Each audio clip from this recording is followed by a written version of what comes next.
કેમ છો ફ્રેન્ડ્સ, પન્નાની રસોઈમાં તમારું સ્વાગત છે।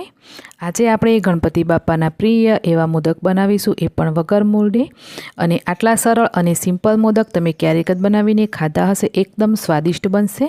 તો આ વખતે આ રીતે મોદક બનાવી ગણપતિ બાપાને જરૂરથી ભોગ લગાવજો, કેમ કે બહુ ઓછા ટાઈમમાં અને સિમ્પલ છે આને બનાવવું। તો ચાલો બનાવવાનું શરૂ કરીએ। મોદક બનાવવા માટે ધીમા આંચ ઉપર એક કઢાઈ લેશું, એની અંદર 1 વાડકી દૂધ।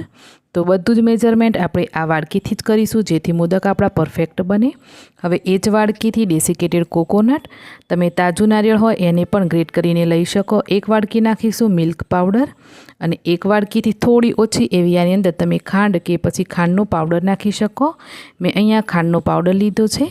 હવે ચારેય વસ્તુને આ રીતે ભેગું કરી અને આપણે ધીમો ગેસ રાખી એને પકવવાનું। તો શરૂમાં આપણે ખાંડનો પાવડર લીધો છે, એટલે આ મિશ્રણ છે એ આ રીતે થોડું ઢીલું થઈ જશે, પરંતુ ટેન્શન નહીં લેવાનું। તમારે ધીમે ધીમે આને આ રીતે ફેરવતા જઈને પકવતા જ જવાનું છે, કેમ કે શરૂમાં ખાંડ છે એ એનું પાણી છોડશે, એટલે આ રીતે ઢીલું થશે મિશ્રણ।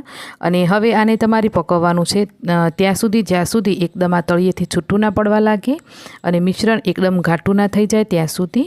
તો તમને એવું લાગે કે મિશ્રણ આપણું સરસ એવું ઘાટું થઈ ગયું છે, ત્યાં સુધી આને ફેરવી લેવાનું। તો તમે અહીંયા જોઈ શકો કે કઢાઈને એ છોડવા લાગ્યું છે। જો તમને એવું લાગે કે હવે આ કંટાળો આવ્યો, ફેરવવું નથી, તો તમે આની અંદર થોડું ડેસિકેટેડ કોકોનટ વધારે નાખી દેજો, જેથી તમારું મિશ્રણ છે એ ઘટ થઈ જશે। તો હવે આ 10 મિનિટ જેવો ટાઈમ થયો છે અને આ કઢાઈમાંથી છૂટું પડવા લાગ્યું છે। તો 1 ચમચી છેલ્લે આપણે એમાં ઘી નાખીશું અને ઘી નાખીને મિક્સ કરી લઈએ।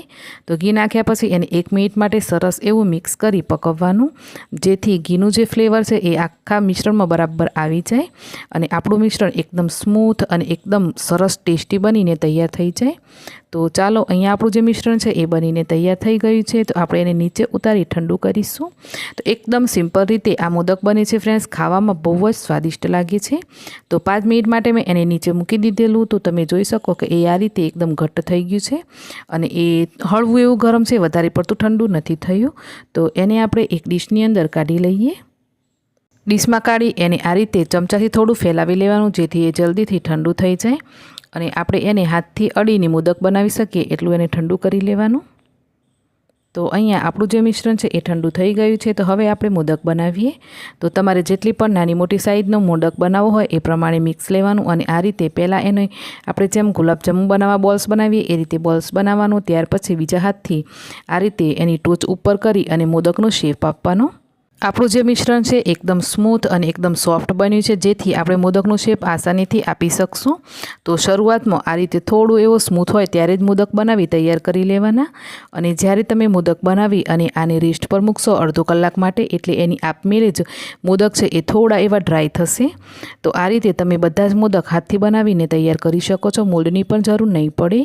તો અહીંયા મેં હાથથી મોદક બનાવીને તૈયાર કર્યા। હવે આપણે મોલ્ડથી પણ બનાવીએ થોડા। મોલ્ડને થોડું ઘીથી ગ્રીસ કરી ત્રણેય ભાગની અંદર થોડું થોડું મિશ્રણ સેટ કરી દેવાનું અને આ રીતે મોલ્ડને બંધ કરવાનો અને પાછળના ભાગમાંથી થોડું મિશ્રણની જરૂર પડે તો આ રીતે સેટ કરવાનું અને એને બરાબર ભરી અને તમારે મોદકને ખોલીને આ રીતે મોદક છે એને કાઢી લેવાનો। તો આ રીતે મોદક બનાવશો તો પણ સરસ બનશે, પરંતુ એવું જરૂરી નથી કે મોલ્ડ હોય તો જ મોદક બને। પહેલાં આપણે હાથથી બનાવ્યા એ મોદક પણ બહુ જ સરસ બનીને તૈયાર થયા છે। તો મેં અડધા હાથથી અને અડધા મોલ્ડથી એમ કરીને બધા જ મોદક બનાવી તૈયાર કરી લીધા છે।